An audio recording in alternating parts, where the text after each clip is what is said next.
hey, Emily, oh my God, do you see that guy over there at the bar? That's Dalton. Because I've transported us to a universe where bouncers, oh no, I'm sorry, coolers are local celebrities. Oh, you don't know? You don't know Dalton? It's... I don't even know where to begin with this movie, because, where, I mean, I have to assume that this whole movie takes place in a 30-mile radius from one bar to the next, or something like No, because he has a play. Dalton is a global phenomenon. We have no idea where this movie even starts. Who's to say where the first bar is? And then Sam Elliott comes in and he's like, way back in Cabo. Like, he's just naming random cities. He's like, let us not forget Detroit. Like, he's just like dropping foundation of so much lore. And the blind guitar player is also looped in on this. He also knows all of them. Who's to say how roadhousing works? It must be a really secure network of coolers, I'd have to assume. Is there a union? What do you think? Oh my God. I bet Dalton runs the cooler union. Absolutely. He seems like he likes to lay down the law like that. He'd be a good union rep. Yeah, well, he is literally, he's Mr. Nice Guy. If anyone's Mr. Nice Guy, it's Dalton. 3 rules. Be nice until you don't have to be. Of course. And we don't have to be nice on this podcast. It's our podcast. It is. Oh my God, and it's called The Swamp, and it's an acronym. Stands for some whack-ass movie podcasting. And it's Patrick Swayze, the month of May, and we're only covering movies from the discography. Discography? What do you call it? Filmography. Yeah. The filmography of Mr. Patrick Swayze, rest in peace. And R.I.P. King. I'm really excited to talk with you specifically about this movie because you had never seen it before, correct? No, I had seen... You have seen the fuck-ass 2024 Jake Gyllenhaal remake? Yeah. Have you not? Yes. So last year I went through a breakup and I decided to watch a lot of bad movies during that time, and I think that's a very reasonable thing to do. And that was one of them. Truly a fever dream. I couldn't tell you. I mean, like, watching this, I'm like, yeah, I guess it's the same plot, but it's like, this at least has the 80s charm and the Patrick Swayze charm and the vibes and the blind guitar player. Nothing. It feels AI generated, honestly. Well, wait, do you know? That's hilarious that you say that, because I don't fault you for having watched this movie, but I was sort of excited to pick your... It was one of those ones I was like, I just wanted something nice to look at, and Jake Gyllenhaal shirtless sounded nice to look at. It didn't even tick that box. Right. It was weird. Because it was exuding like UFC masculinity, which is not the kind of masculinity we're getting here in OG Roadhouse, which is like polite, respectful Patrick Swayze. Like, I am the alpha, but it is like I do respect women kind of situation. Like, it's one of those things where it feels like it's just like they very much cast Patrick Swayze because he seems like that guy. Yes, because he was that guy. Because this was right off of Dirty Dancing. Yep. So he was definitely the box office hit, and he had the ability to be an action star for sure. And funnily enough, he like had a lingering knee injury from like high school football or something, which really flared up in the training for this movie. And so after this movie, he was like, fuck, I can't be an action star because my knee is like he's like, I'm gonna be a busted action star. And that's why he decided to pivot and get cast in Ghost. And that's when he went to Ghost, and he's like, I'm gonna do this sort of, it's like we're really action, going but reverse it's more... here. We're really going through his... Oh my God. Yeah, so his sort of career pivot there was like an interesting... Because he was sort of projected from this movie to very much just be an action guy, like a Arnold Schwarzenegger, Bruce Willis type. Thank God for a knee injury. I want to zoom it back, though, because you say that it seemed written by AI, and the 2024 Roadhouse with Jake Gyllenhaal is a fucking piece of shit ass movie, and they used AI during the SAG strike to fill in voices, to do ADR, like voice dubbing, and that makes sense. Is really fucking shitty. And the writer of the movie tried to sue Amazon, was like, hey, you can't do that, like, what the fuck? This is my movie. And that is the last evidence I saw from headlines, so who's to say if that ever got resolved or anything. But did you know that? Because you just said this movie seems AI generated. Like, it literally was. It literally was. It feels, I mean, absolutely in that sense. Even with like the CGI was so wonky and weird. It felt like the frame rates were like wrong. It looked really bad, like exceptionally bad. I think this is one of the like handful of movies that I gave like a half star on Letterboxd. Not even the full star. Yeah, not even the full star. The only other one is like what's that Natalie Portman movie that's like so problematic? Leon, like that's the only other one with a half star on my Letterboxd. Yeah, so it was definitely in that range. It was what I was hoping it would be so bad that it would cheer me up, but it was so bad that it was just so bad. And Conor McGregor, who is a piece of fucking shit, her despicable, disgusting human being, like, should be actively, like, zapped off the planet, is also in it. So that also just takes a dump all over it. Like, how fucking lame that we're in this cycle where, like, UFC and, like, wrestler guys, like, once they age out of their sport, it's like, and now you get to do action movies because you're so fucking famous. No, you don't just get to be an actor. You have to also be good at acting, Conor McGregor. Yeah. You can't just, you don't just get to be in Roadhouse. Fuck you. Yeah. Go look at Dave Bautista. Look at what he's done. Okay, right. Put in the work. Okay. Yeah. I hate. Yeah. Fuck Conor McGregor. Speaking of wrestlers and sort of pro athletes going to movie star action heroes, have you seen that new one with Dwayne Johnson?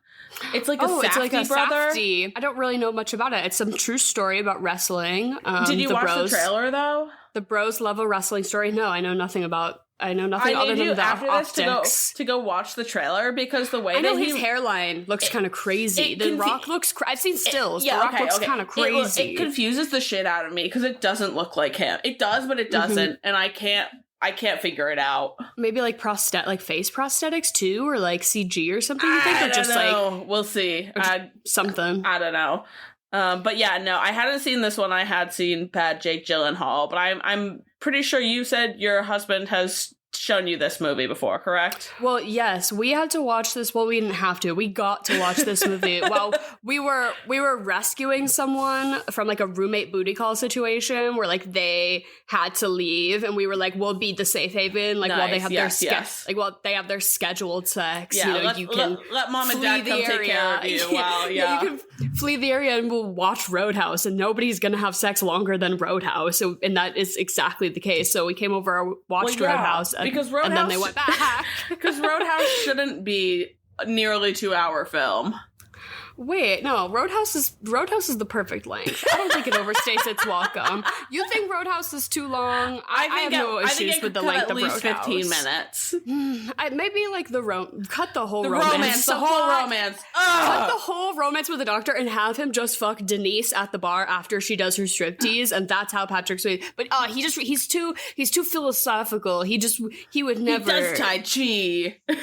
The Tai Chi outside was so bold from Swayze. And so I also wouldn't be shocked that was like just something he did in his day-to-day life.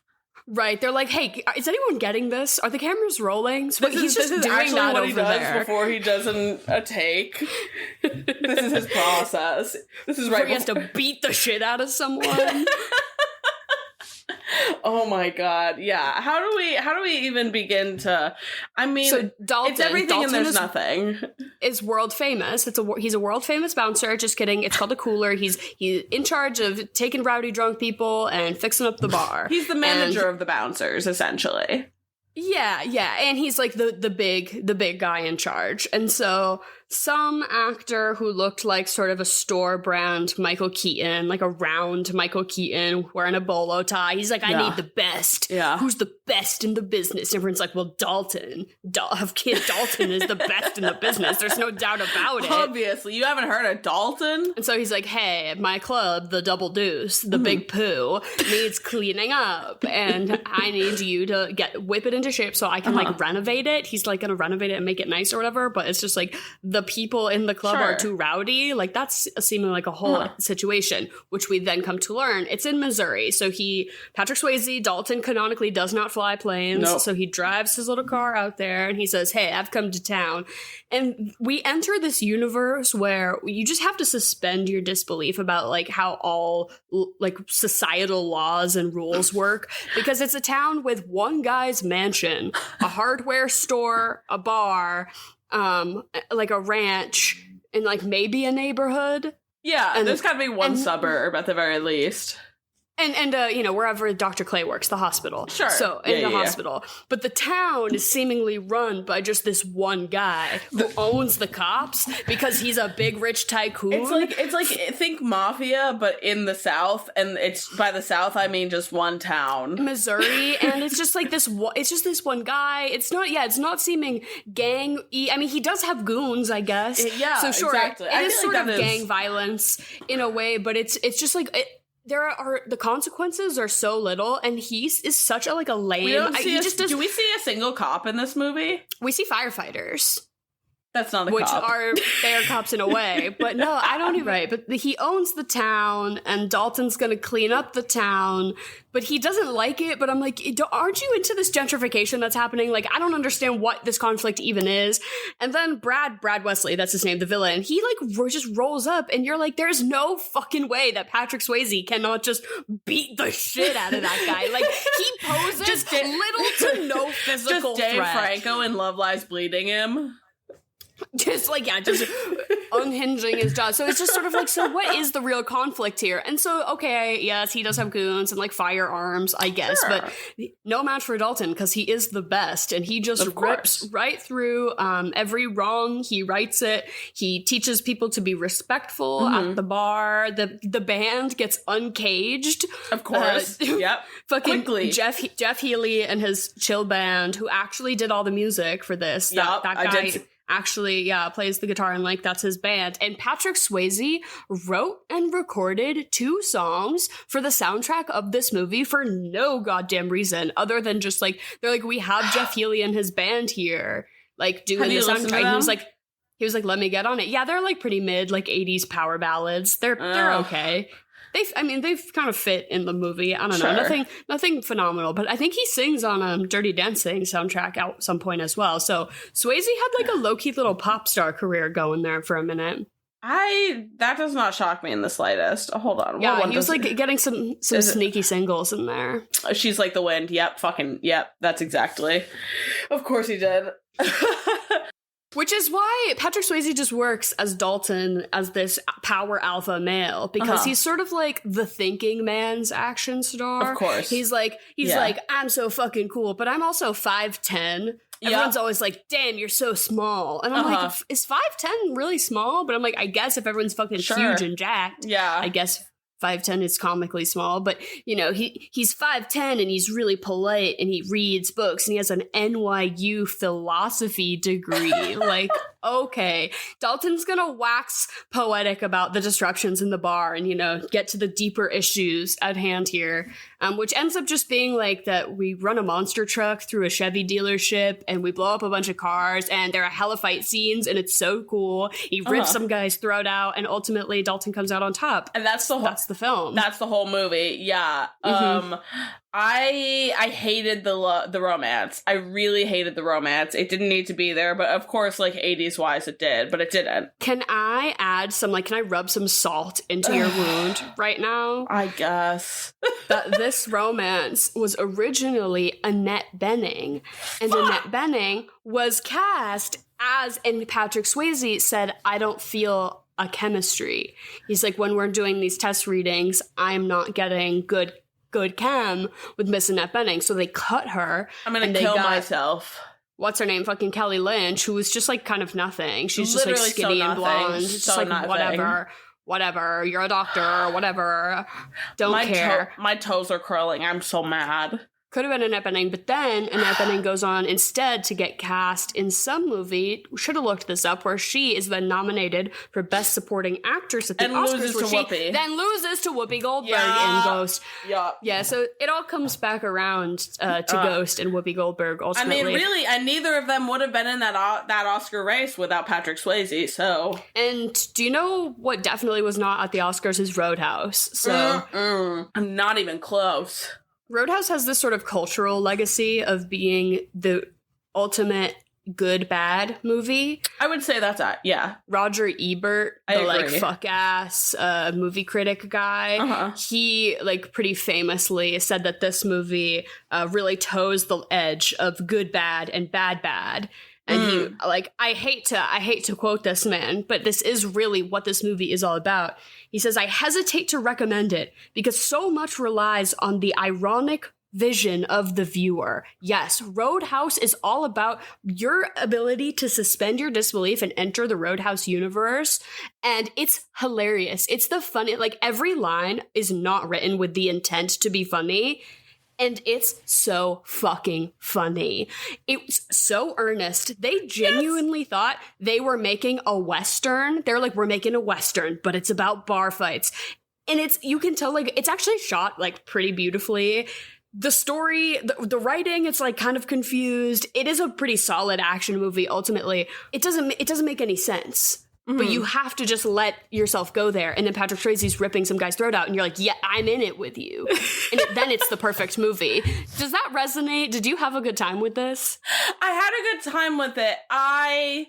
It might have really started to teeter towards bad for me. Just a little bit. I think I can get down with the, like, the good bad of Patrick Swayze for me was his shocked expressions last week in Ghost. Sure, the low-key camp of a Patrick Swayze performance. Yeah, the fact that I'm stuttering and stammering and trying so hard to say yes when I don't know that I can, I think says everything for itself. I'm really split right down the middle on this. I did give it like 2.5 stars on Letterboxd. Right. But Sam Elliott coming in, I mean, it's the sex appeal does save it for me. I love that we get a lot of fat boy representation in this movie. I like to see the big dudes fighting. That made me happy.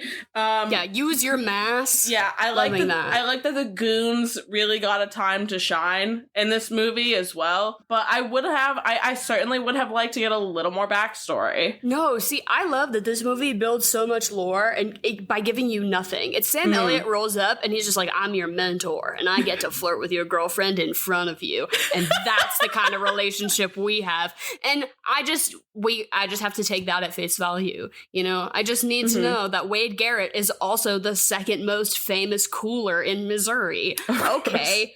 Right. It's just like, that's the world I'm living in. But, Sam Elliott just shows up and really, refreshes. He cools this movie right off for me because I needed him the minute that he stepped onto the screen.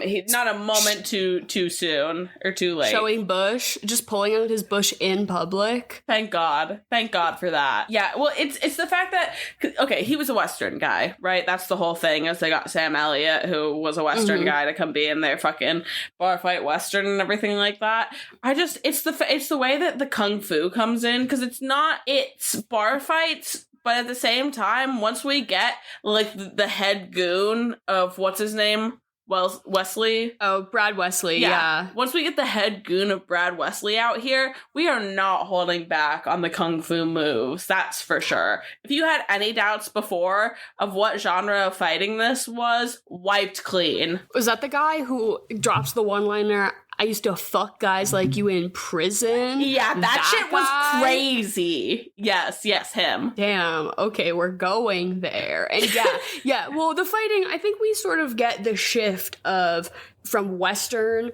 to like samurai once Swayze starts doing the Tai Chi by the lake or whatever. That's when it's like he's above it. He's above all of this. Like, this is just them, swinging at each other. He's on an elite other level, and that's where the one-on-one goon fighting really you can tell that they like did these stunts fucking for real, and those fight scenes look like crazy impressive. Oh, absolutely. I will say those definitely hold up. They're better than the new one by 100,000 miles.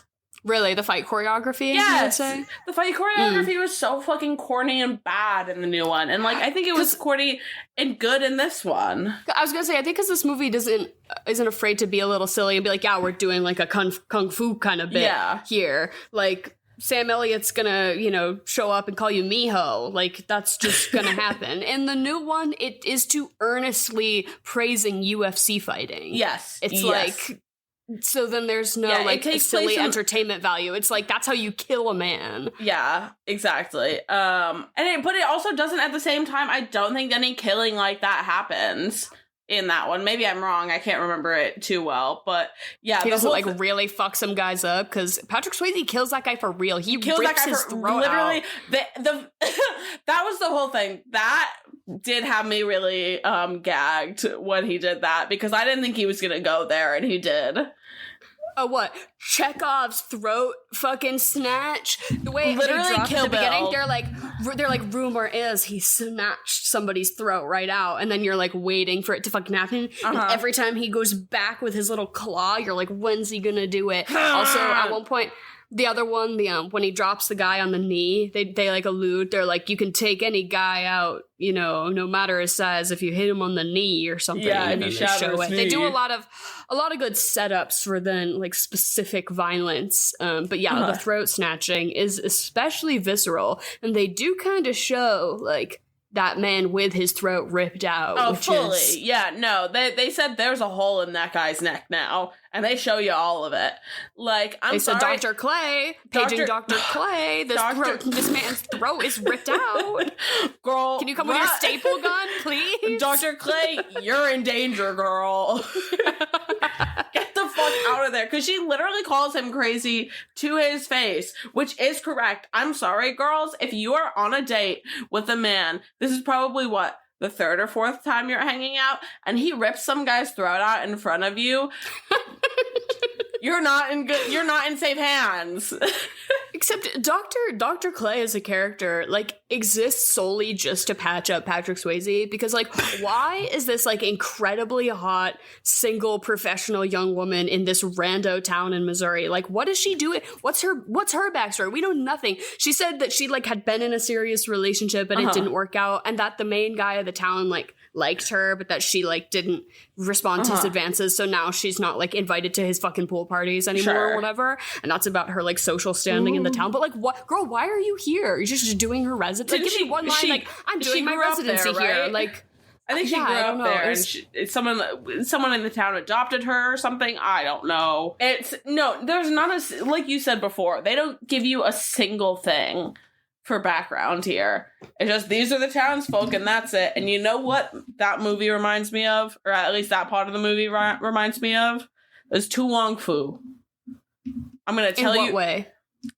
They give you no real backstory for the town. These girls roll up, integrate themselves into the community, become I think sure easily. It's a microcosm. Yeah, for sure. Yeah, we just have to exist within this community and accept its rules as our viewer. Yeah, absolutely. They come in, change the town for good. I think that's the easy. I'm going to tell you now. That's the movie you follow this up with. Wow, yeah, Tu Wong Fu and Roadhouse are really similar. Now that you bring it up, holy fuck, that's so funny. Small southern town, like, come on. Maybe that's why they cast Swayze for that.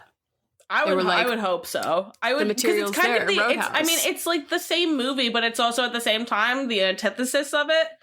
I mean, boys fighting versus drag queens. You know what I mean? It's really Swayze really tilted the scale on that one. But it is always about, like, doing good. That's why he is always just that guy, because it is always about, like, positivity and betterment and, taking the high road. He's very saintly. I don't know if we've had really an action star very like him, like, just very altruistic and, like, good, like a representation of, like, goodness. I don't know.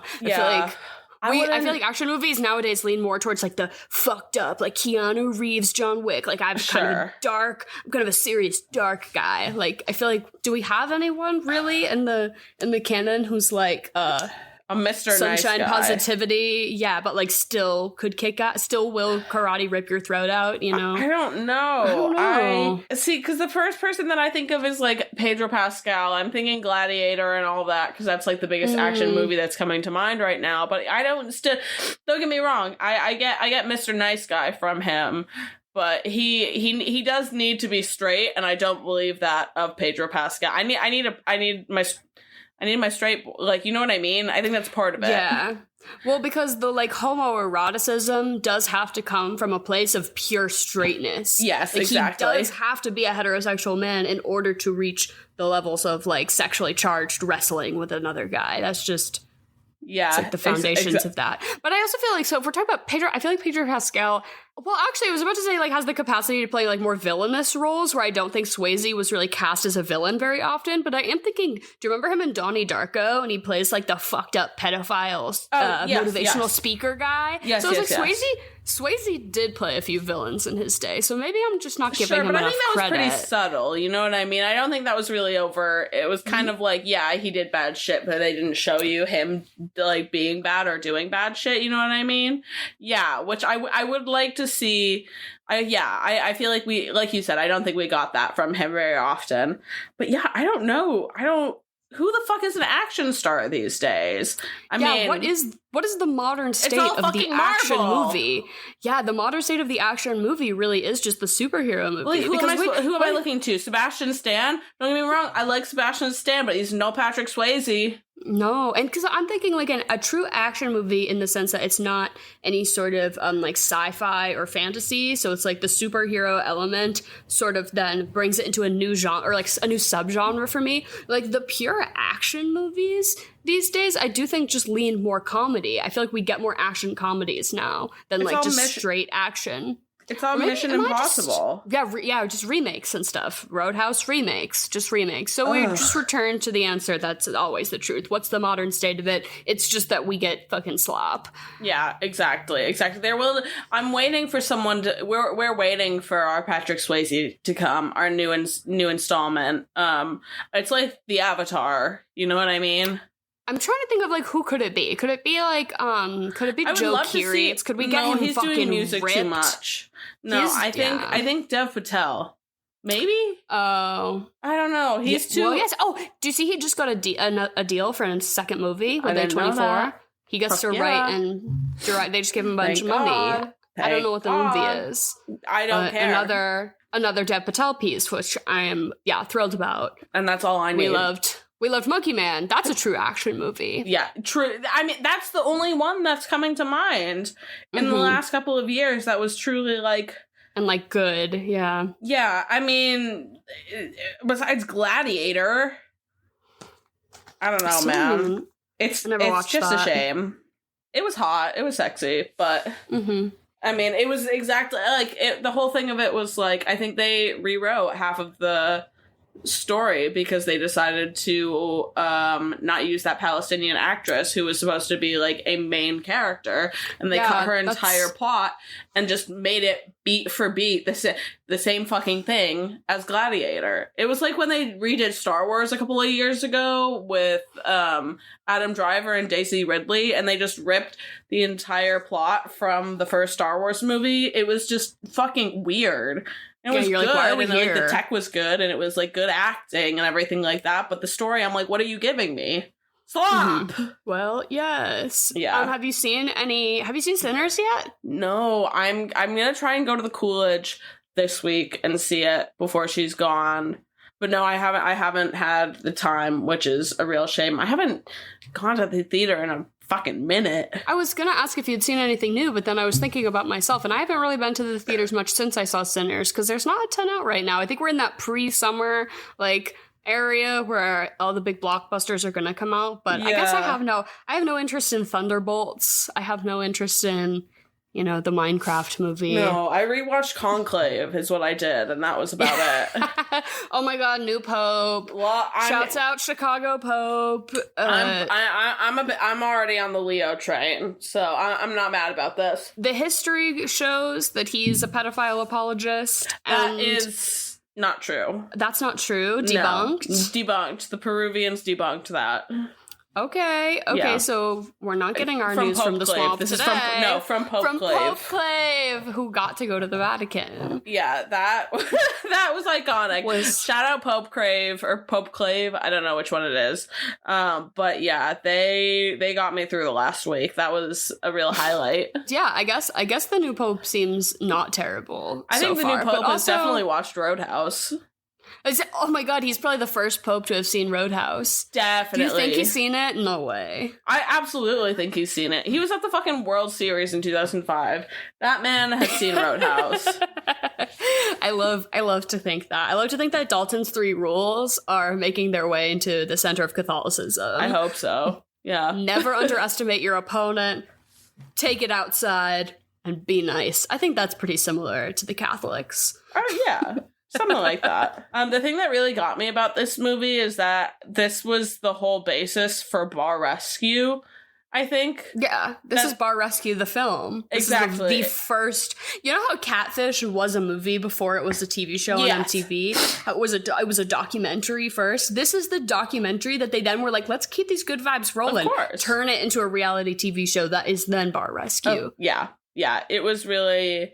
really something. I feel like I should have watched this with my dad. Roadhouse? Yes. Oh yeah, it's a dad movie for sure. Except it definitely gets a little horny. It's a horny film as well. It's one of those that super horny. I feel like you'd think it would be like an above the belt action movie for the fam, but then like we see Nippy and we get some pretty erotic sex scenes for sure. Yeah, okay. Can we talk about the fact that Patrick Swayze's fucking soundtrack of sex scenes is remarkable? Every time this man is making out with a beautiful woman on screen, it's to, like, the best, like, 60s oldies you could possibly imagine. Like, fucking Otis Redding, or, I don't know what the rest of them are. I can't think of what the Ghost one was, but I knew it slapped. Oh, Unchained Melody. Unchained Melody, yup. Yeah, gorge. What is it? Oh, what's the one from Dirty Dancing? He knows how to work, or someone knows how to work a soundtrack to him, because Jesus Christ. Yeah, it is almost just like, Swayze, you can have chemistry with anyone, dude. You're hot, they're gonna put some dope music behind you, like, don't worry about it. That's why I'm pissed at him for not wanting to work with Annette Bening. I have a grudge now. What's up, Swayze? Yeah, maybe I think you followed this up with whatever Annette Bening movie had been in. Yeah, I hate that I didn't write it down. And not that she needs. I'm sure she's all right without our shout out. Yeah. But, I loved, like you said, though, this is a very horny movie. I would say the homoeroticism is teetering at like a 7.5 out of 10 or something like that. It really struck me the same way that A Knight's Tale does, with the obsession of like, we have to destroy each other, which is just like, it is gay. Yes, it is ultimately inherently like, yeah, destroy each other. How, girls? You're talking about how you fucked boys like that in prison? I feel like on the gay count, it's like you've got just the inherent homoeroticism of two men coming at each other with their hands. Like that is already based in some sort of, not that all violence is necessarily like homoerotic, but when they're all sweaty in the roadhouse, well, it's meant for my eyes as well. Is what I'm saying. It's the monologue in Fleabag where she goes and she's like, well, men had to create war and sport to be able to touch each other. Right, yeah, right. And so, God forbid I be an eager spectator, all right? But so, I feel like there's that of it all, but then there's also like the homoerotic tension just between having a rival when he's got all of the taxidermied fucking African animals in his house, and he's like, the only thing I don't have is your ass. And I'm like, you guys can kiss. Like, it's okay. It's okay. No one's stopping. Who's stopping you? No one's stopping you. We could actually still save the town. We could save the town if you just kissed instead of fought. See, who do you want to see kiss, though, in this movie? Because I want Sam Elliott and Patrick Swayze to kiss. Well, and so that relationship also very gay, because he steps in and he's like, he big dogs the big dog. It's like, who can big dog Patrick Swayze? No one. That's the plot of this fucking movie, is that he's big dog Dalton. But then Wade Garrett shows up and is like, I will test you and then I will die. Of course. And then that's when shit has to get really real. He, like, basically shows up to show you that, like, maybe Patrick Swayze can be tested. Then he dies to move the plot on, and then we just do still learn that Patrick Swayze is the big dog. Absolutely. There's no bringing him down. Wade Garrett is used as a plot device to make us doubt that for one fucking second, because we're like, wait, Sam Elliott also exists in this universe. Oh, God. And he has long hair. It's really sexy. He puts it up in that little half bun. Oh! And we're doing a full beard and mustache, like, same length situation, not the Sam Elliott signature stash, a little something different. It was working for me, for sure. It did a lot for me. We have a lot to talk about in terms of Fuck, Marry, Kill. I not right now. I'm had it up. For anyone that actually watches the pod. First of all, why? I don't even post. Oh yeah, you don't even post the video anymore. Anyway, video files too large. If anyone wants them, drop it in the Patreon if you want to see us. But I'll tell you what, 4 gigs is a lot. It's a lot. I'm walking into the hairdresser next time I get my hair cut and saying this is what I want. And just showing them Sam Elliott. I was going to say Patrick Swayze. I feel like I'm 90% of the way there. I just need some layers. Right. No, Patrick Swayze in this film, it is like gender envy. That is any Patrick Swayze movie with anyone. It's Patrick Swayze movie. You just want to be that guy. But I wrote down, I want a t-shirt to fit me the way it fits that man. Just like the deep V. Yeah. Being able to pull off the severity of a deep V. Ooh, it's like the way clothes fit him. Also, that's who I end up looking like when I wear that, like fucking Blaine Anderson with a deep V. I want to look like Patrick Swayze. I end up looking like Blaine. Oh my God, it has to be a sweater vest, I fear.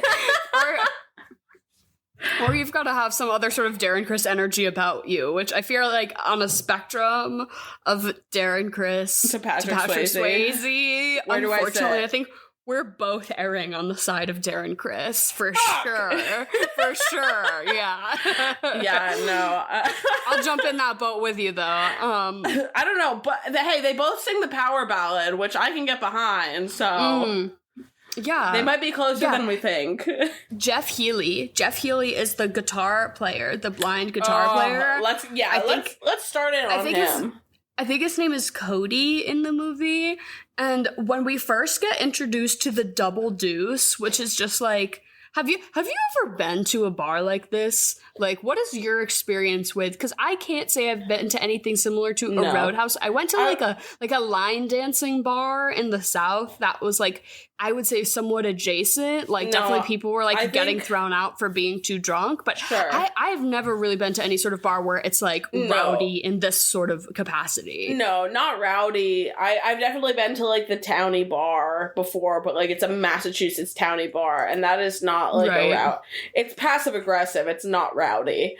Also, live music, I feel like, is not something we really do up here. Unfortunately, like in the South, that's a way bigger thing. We don't really have. Bands. So very limited experience. I've never seen a bar fight, so... Have you ever been thrown out of a bar? Not that I can say. No, I haven't either. No. I've been denied entry. but I've never been thrown out. That might be worse. No, I haven't. I will blast my sister on here and say she got kicked out of Big Night Live for any Boston fans. It's like the club that's basically inside TD Garden.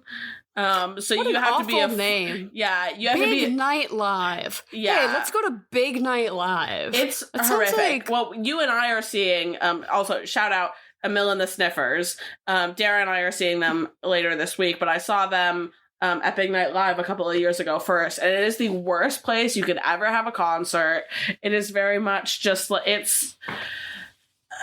Not anywhere close to a Roadhouse. It's like, think like the vibes like, did you ever watch Jersey Shore?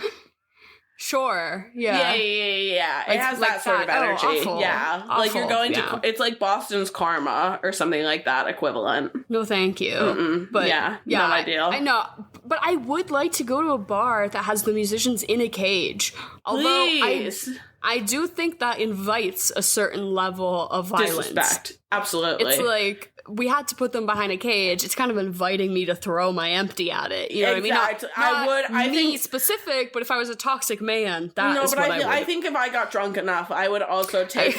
it's just one of those things, I wouldn't do it unprompted by myself, but if my friends gave me 1 inch of a push to do it, absolutely I would. But not if Jeff Healey was behind there. No, Jeff Healey was fantastic. I found him so endearing. Was there when he was rocking out Angel Eyes, when he was like, let me play this Hoochie Mama song while she does her striptease. He knew how to lay down the track. He was providing. He was out there singing Hoochie Coochie Man. That shit was lit. Yeah. Let's go, baby. He's like, she must be taking her clothes off, but I don't know because I am blind. Laying it down. Yeah, no, I'm obsessed with him sitting down and playing the guitar, like, almost like a keyboard. It's so fucking sick. Yeah, I love that they make sure that you know that this man still gets pussy in this movie. Oh, yeah. They said, oh, yeah, if you had any doubts about this, Jeff Healey lays pipe, thank you. I love that they loop him in on the bouncer lore. I'm sorry, the cooler lore. Oh, yeah. When Sam Elliott shows up, he's like, ladies and gentlemen, let me introduce you to Sam Elliott. Like, let me... I'm like, how do you know them? Jeff Healey? What? You're also, like, traveling around, I guess. I guess now we know he's a touring musician. I have no reason to not believe that. I love that he's doing a fucking residency at the Double Deuce. Yeah. Girl, get out of here. Staying through the gentrification, though. He kept his contract. He didn't get phased out. I've been watching, speaking of people in their contracts and residencies, I've been watching Hacks upon your recommendation. Oh my god, how far are you? I'm almost done with season 1. Nice. But I'm trying to crank through it. It's my, my cool down show for after I watch my intense shows. So it's been, a good haha. Good. I want to update you on that. Yeah. Are you enjoying it?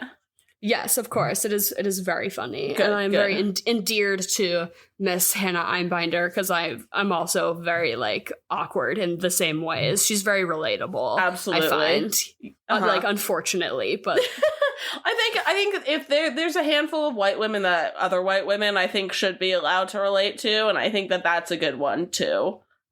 Right, sure. So. Yeah, she doesn't seem problematic or anything. No, Hannah Einbinder, a huge fan. She is an outspoken Jewish woman who talks about the atrocities that Israel is inflicting on Gaza right now. So big Hannah Einbinder fan stan. She's also now that you say that, hysterical. Now that you say that, I am recalling a TikTok of her being very poignant about that specific issue. No, she fucking rocks. Also, she definitely slays puss, so I'm here for that.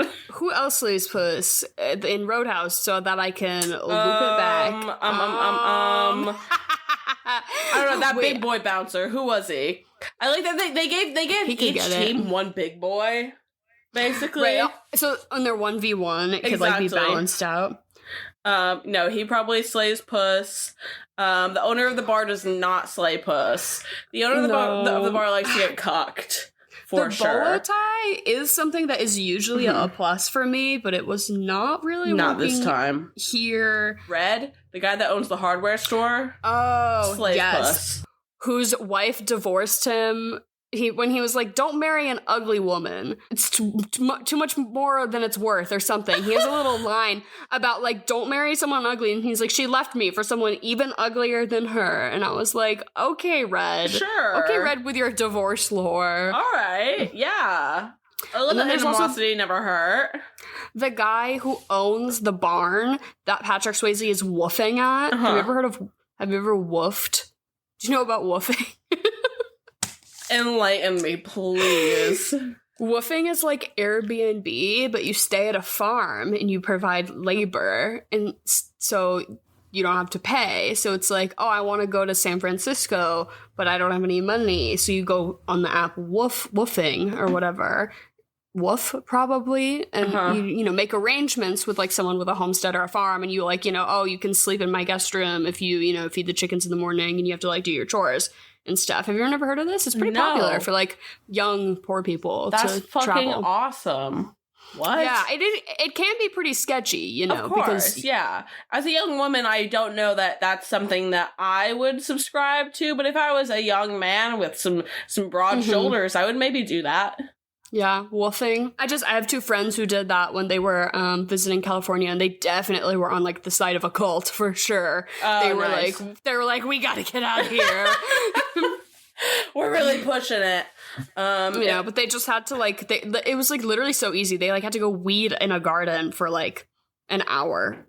Like it was like not a lot of work. The people running it more, I think, were interested in like cult indoctrination than like actually making them do labor. So it was ended up being kind of chill. So don't know about wolfing, but Patrick Swayze does do it in this movie where he's like, "Hey, can I sleep in this beautiful like barn house you have with those fucking windows, the floor to ceiling windows that hinge at the middle so that you can smoke inside?" Legendary cigarette smoker Dalton in this film. Patrick Swayze just ripping them like no one else. No one's doing it like him.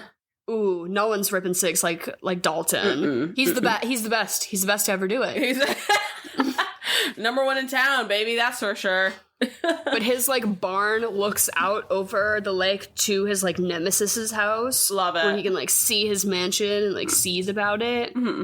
It's fucking awesome. But it is like a beautiful like set. I don't know if they built that or where that is. Very but like it's gorge. It's very like, in Revenge of the Sith, where it's like Padme and Anakin are like basically staring across from each other right before like everything goes to shit. Do you know what I'm talking about? It's very much that, where there's so much sexual tension just from across this man-made lake. It's fucking awesome. But in this scenario, it's Patrick Swayze and Brad Wesley, who again was never really ever posing a fucking threat. I was like, did I feel like Patrick Swayze ever did not completely have the upper hand on this guy? No, This was like a nothing conflict of a movie. It was more just like an excuse to watch Patrick Swayze kick ass. And I mean, I don't need an excuse to do that. I'll do it gladly. Do you know about like the Family Guy bit? No, I don't know that I do. I don't know what year it was. It was probably like, 2012 or something. Like, it was like a long time ago. But Family Guy had a bit where Peter Griffin would just like kick or punch something and just say Roadhouse. So you could just, like walk up to, your trash can and kick it. Roadhouse. Sure. Just like punctuating a violence by saying Roadhouse. So I feel like Roadhouse has had like a cultural revival, and like that it is now just like this meme almost, or just like this thing that is all capturing of just like when you fucking hit something, like I'm fucking Patrick Swayze in Roadhouse. Absolutely. Like he really is the punch kick guy. Yeah. It is kind of nice. It's kind of like Kobe. It's like, kind of want to hit Kobe-esque. that Roadhouse. Yeah. Dalton is very much like Kobe in that he's like a one name, he's like Oprah. Dalton. Yeah, the opposite of a firsty lasty. Dalton. Oh, he's so cool. He's Dalton. Oh, you don't know Dalton? He's the best. Okay, should we get down to the brass tacks of it? Yeah, I guess so. I feel like fuck, marry, kill is really hard because we have Dalton. Sure. We have Wade Garrett. Do we add just Elizabeth Clay? We're both killing that bitch. Yeah. Who's a third compelling person? Should we do the fucking guitar player? Yes. Like who? Yes, blind guitar player. Okay. What do we think? I'm gonna marry Sam Elliott. Okay. I don't know if I'm ready. Sure. I don't know if I'm ready to handle all that, but it's a chance I'm gonna have to take for Mr. Wade Garrett. I was swooning when he was dancing with what's her name, the blonde. Yeah, Dr. Elizabeth Clay. Sure. So I'm gonna see if I can maybe get him to retire and we can just go off together before he gets murdered. Yeah, that would be ideal. I like my man alive. Oh, this is so hard because I guess I'm gonna kill Jeff Healey. Sorry, Jeff, and I'm gonna fuck Patrick Swayze. Duh. Wow. What are you doing? I think I'm marrying Jeff. I think he sounds like more stable, honestly. Very stable. No, and he's got a good head on his shoulders. I like Jeff. And you could get in there. You could get in that cage. Absolutely. You could join the band. Yeah, we become a family. Yeah. A residency at the Double Deuce? I can't think of anything better. Who am I to say no? I'm marrying Jeff. I'm gonna... as much as I think This is really hard. This is really hard. Sam I don't even know Elliott if I stand by my answer. It's really hard. Sam Elliott is so hot in this, but he is I guess I'm gonna have to go down. He's the older horse in the race. I'm gonna have to go with the young buck. I'm gonna go with Patrick Swayze, and I'm gonna kill Sam Elliott. Okay. And he's gonna You're gonna stab him. I'll just let him bleed out there. I won't save him. Leave him for Dalton to find his own message. Yeah. And then out of the whole movie, I feel like I need to shout out Keith David and his one fucking line, because I can't believe they did him dirty like this. Patrick Swayze gets in there, he scans the area, he surveys the lay of the land, and he identifies some key elements that need to get chopped. And so he says, okay, drug dealing bartender, you're kaput. And, then that's a whole side conflict about nepotism or whatever. But then they replace him with Keith David, who gets one line in the whole fucking movie. It's a real shame. He just hands someone a whiskey and he's like, here's your whiskey or something. He just doesn't even say anything. It made me so mad. I literally saw the name pop up in the fucking opening credits, and I was like, oh wow, no way. David? I was so pissed. Yeah, that did suck. I don't know how that would play into a fuck, marry, kill. I just wanted to bring it up. I'm gonna fuck what's her name after she does that striptease, because it was really Denise. hot. I'm gonna fuck Denise. She obviously wants it bad from someone. Right. Well, Jesus. There's a sad side plot about her getting abused by fucking what's his name, by Brad, where she's doing aerobics. He's like, shut that shit off. Yeah. She's his pet. They always call her his pet, which is gross and weird. Maybe I don't fuck her. We can save her. Can I liberate Denise? Can we liberate Denise? Can I liberate Denise? Can we open a lesbian club across the street and where we can have a rival roadhouse? Yeah, there's no one. I mean, other than the three that we already really picked from, no one is no one's sparking joy. I'm still gonna marry, I think, my guitar playing husband, and then I guess I think I'm gonna fuck. I'm still gonna fuck Patrick Swayze, and I'll kill. Who am I gonna kill? That's the real question here. I'm gonna kill the bartender that gets fired, because none of this would have happened without him. Everything would have been fine. Yeah, that is true. He is the inciting. Yeah, I'm going to stop the butterfly effect on this one. Wow, that's beautiful. Yeah, thank you. What about you? And then, for the whole movie, so I guess I'll marry Keith David, because, we have to shout him out. That's your man. I'm just going to fuck Sam Elliott, of course. I'm going to kill... I'll kill the end goon who says, I used to fuck guys like you in prison. Oh, yeah, that was... I'll take his ass out ahead of time. Ease the load on Swayze. Yeah, fair enough. Good call. And then you're having your boys over for a roadhouse night. What are you guys cooking up? I'm assuming the grill gets turned on or something. Yeah, I feel is there something called, I'm thinking of a rodeo burger, but that's what I want to eat at a roadhouse, is a rodeo burger. So that's a hamburger that I believe has onion rings, bacon, and barbecue sauce on it. Hot. I also like to add fried egg to mine, because I'm a freak. Well, speaking of, I will say that my recommendation, what I did today, was have a bacon, egg, and cheese and a spaghetti, which is a Miller High Life with some Aperol in it, and I thought that was a fantastic meal. So I'm gonna go ahead and recommend that. Well, your eggs definitely play into, that one scene where he invites Dalton over for breakfast and he eats that fucking omelet. Yeah, you could definitely have omelets. This is also a big diner movie. Definitely, I feel for sure it's a black coffee movie. Egg energy for sure. Yeah, Miller High Life also definitely fits. I feel like you need a shitty beer. What are you fucking talking about? That's the champagne of beers. Champagne of beers. I'm sorry. You need a Miller Light. Yes, there we go. It's a Michelob for this movie. A Bud, something or other. I couldn't tell you. Yeah, I said a rodeo burger and a beer. That's what I'm serving for sure. Fair enough. And then I'm following it up by the only other movie I can think of that has a band in a cage, and that's Blues Brothers. And that's a really good follow-up, honestly. That's fantastic. We're keeping these good vibes going. Yeah, but Tu Wong Fu is also a great suggestion, though. Yeah, that's mine. The parallels? I mean, it's just they're perfect. It's the same performance out of Swayze in two different. Yeah, Vita and Dalton are kind of kindred spirits. Absolutely, they would have a blast. Wait, can I tell you about my movie journey in real life after I watched Roadhouse? Of course. The past couple of days, I've been just like in a movie watching mood, so I've been cranking through some few. So I feel like when did I watch Roadhouse? On Saturday. Nice. So since Saturday, I've watched 3 other movies. I watched Sing Street. That came out in 2016, I want to say. It's an Irish movie.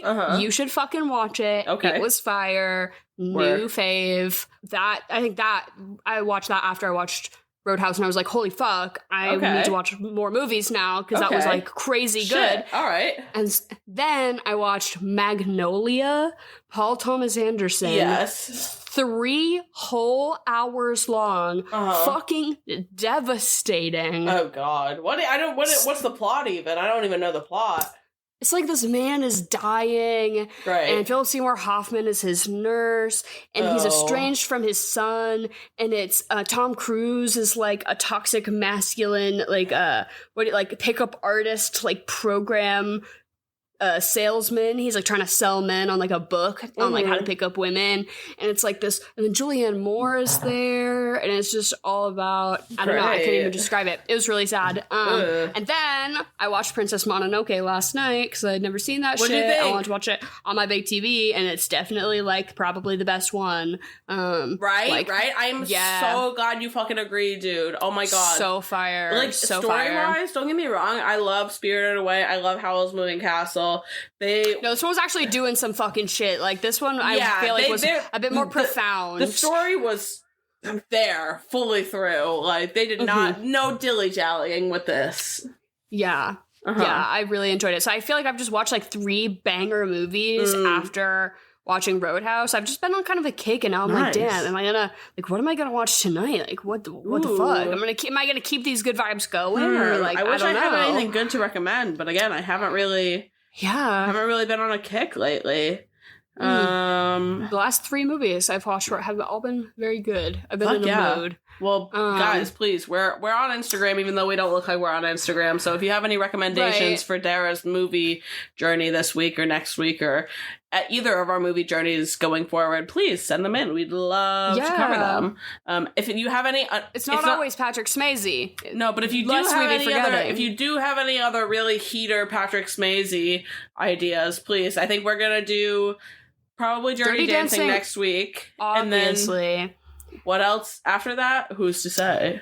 We could do Point Break. We could do Red Dawn. Wow. We do have some to choose from. I don't know. Thanks for listening. As always, Roadhouse. I don't know what else to say other than be nice until it's time to not be nice. Exactly.